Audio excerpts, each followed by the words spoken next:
The DEW4X is a dual Cirrus Logic CS43198 dongle DAC amp from SIMGOD, priced at $79. You've got an SE output with a max power of 70 milliwatts and a balanced with 150 milliwatts per channel. In terms of its decoding capabilities, it supports up to 384 kHz 32-bit at PCM. Since its release, it's proven to be a very popular DAC on the market right now. But is it the right DAC for everyone?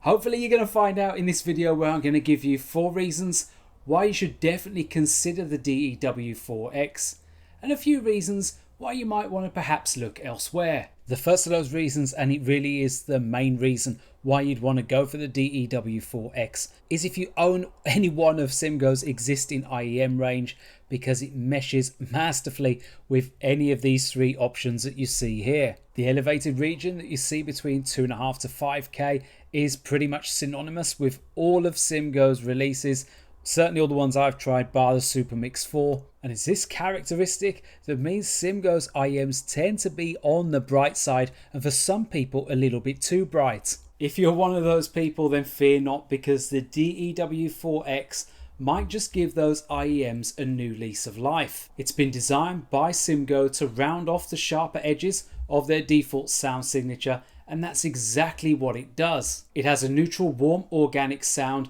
that brings more warmth and more body to the mids. Taking the EA1000 as an example, this is one of my favourite IEMs of all time, but it could at times sound a little bit cold and clinical. Well, the DEW4X definitely remedies that, adding a very welcome splash of character. Its overall balance is linear, with a slight boost to the low mid-range. With the EW200, this flips the tonal balance a little bit and makes it a lot more versatile sounding. It gives music a more organic presentation, and it adds an additional balance to each of those aforementioned SIMGOD releases. So primarily, if you're just looking for something to power your SIMGOD IEMs, then you probably don't even need to watch the rest of this video, because this just meshes with all of those products superbly. Whilst build quality isn't something that's exclusive to SIMGOD, it has to be said that this is a compact, well built and well designed dongle DAC. It measures around 42mm by 13mm by 24mm and weighs around 24 grams. It's one of the smallest DACs I've ever tested, and it's hefty and robust too,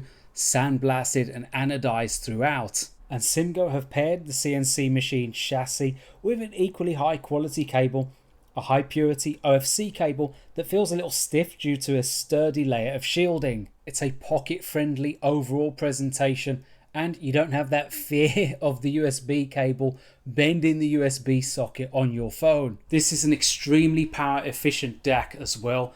I'm just back from a trip to Casablanca, and on a 3.5 hour flight with airplane mode on, it only used around 15% worth of battery, which is way better than most of the DACs that I've tried previously. You've got physical volume buttons on the side, although they do feel like they're upside down.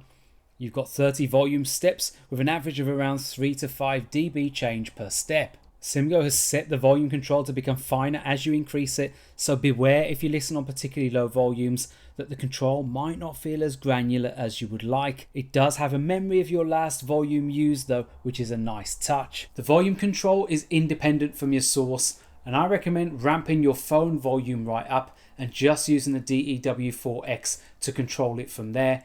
It gives you a little bit more granularity over the control, and also if you get any spikes in volume thanks to your phone software just crashing or something like that, it's not going to blast it through because you've already essentially got it maxed out on the phone. With no LCD screen though, it is difficult sometimes knowing whether what you're trying to do with the DEW4X is actually registering. Whoever's idea it was to put the only visible LED on the inside of the input needs to take a long hard look at themselves. But this minor quibble aside, it's a robust, well designed and well built DAC. Reason number 3, despite not being the most fully featured DAC on the market, it does have high gain mode, and it also has UAC. The green LED signifies low gain mode and blue signifies high gain.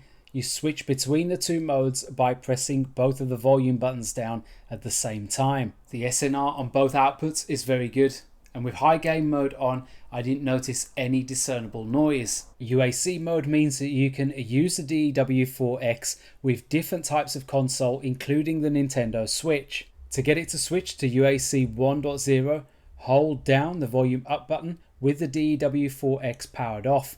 Keep it held down and then plug it into the switch. When the flashing LED stops flashing, you can stop holding the button down, and away you go. You can listen to audio on your IEMs from your Switch. And the plug and play nature of this device is the fourth and final reason, in that you can use it with any Android device or Windows, Linux, and it doesn't need any additional drivers to be preloaded or anything like that. It just works. And what about the reasons why you wouldn't want to use the DEW4X? Well, from a sound perspective, this isn't a DAC that's going to bring out the micro details on your IEM. On the 02, for example, whilst I found it did improve the sound slightly, as practically any DAC would, it just added more warmth and body, when my preference with an IEM like this would be something to bring out the clarity a little more. This problem seems to scale upwards as well. You go for something like the Keyfine Delchi, one of my favorites, around the sub sort of $70 mark. It's still sounding really nice, but it did seem to close in the staging a little. For all the reasons why this works so well on cleaner, brighter sounding IEMs like the SIMGOT ones, the reverse is also true when it comes to warmer, thicker IEMs that need a little bit of clarity, and you're not going to get it from the DEW4X. The other reason that you might want to avoid the DEW4X is power. Whilst it copes fine with the majority of IEMs, if you're looking to power something that's a little bit finicky, or especially a set of over-ear headphones, anything over 50 ohms really, and it will start to struggle. I tested it out with my most demanding IEMs, the likes of Artie's T10 and EPZ and Tipsy Star and 1, and it coped absolutely fine, giving you plenty of headroom in the volume and also not losing anything from that bass response. However, with the single balanced armature Apple Magic 1, it did struggle a little bit, and if you're planning on using it with over-ear headphones, particularly planar driver ones, then you might find a little bit of a problem. It falls a little bit short compared with using a desktop amp, for example, but if you're using those expensive over-ear cans, the likelihood is you've probably already got one of those anyway. In short, if you're looking for a DAC to use with your SIMGOT IEMs, and maybe you're using them with a Nintendo Switch or another console, and you want to use them with Android and with Windows, then the DEW4X is a very decent choice. I always get asked in the comments section, how does this DAC compare with this one, or this IEM with this one? And as you know, I've done plenty of comparison videos rather than going into great detail in each review. And that's exactly what I'm going to do here. You'll have a comparison coming up of lots of different DACs on the market, which will hopefully satisfy your curiosity of which one that you should choose. Coming very soon, I've got reviews of Dunu's Titan S2, KZ's Extra, and 2 sets of sports buds, One Audio's Open Rock X and the Oladence OWS Sport. Thanks for watching. Give the video a like if you found it useful or interesting, and subscribe to the channel if you haven't already. For now, it's ReganCipher signing off.